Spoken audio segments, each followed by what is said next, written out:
This movie tells a story of a US helicopter which crashes on the North Korean side, with tensions between North and South Korea.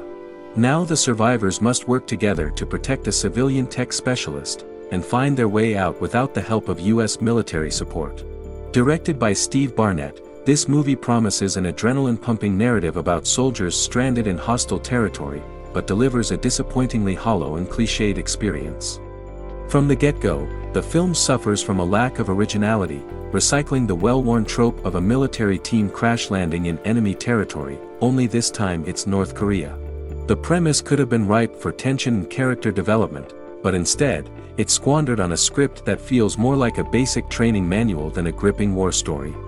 The plot is so predictable that you can almost hear the plot twists before they happen, with characters making decisions that seem more about moving the plot forward than reflecting real human behavior or strategy.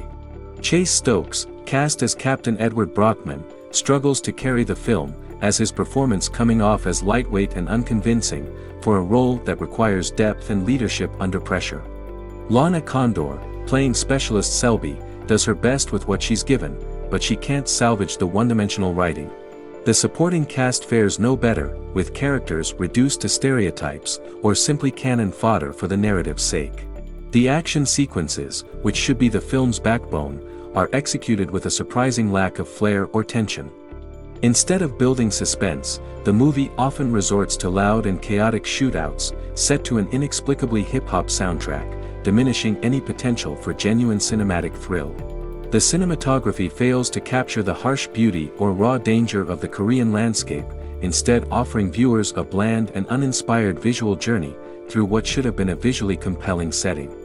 The film's attempt to weave in themes of leadership and patriotism comes across as heavy-handed and manipulative.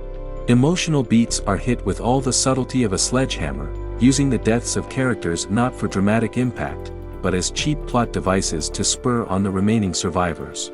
The script's approach to the North Korean setting and characters borders on caricature, lacking any nuanced understanding of the geopolitical complexities or human elements at play.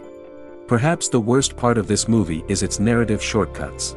The film leaps from plot point to plot point, with gaping plot holes, particularly in the third act, where a supposedly secret tunnel leads to an ambush, in a way that feels like the writers ran out of ideas or time. Overall, this movie is a missed opportunity in the action thriller genre. It's a film that could have been much more than the sum of its parts, but instead serves as a reminder of how not to make a military movie. With a runtime of just over 80 minutes, it feels both too long and not long enough. Too long for its content, but not long enough to flesh out any real depth or connection to its characters or story.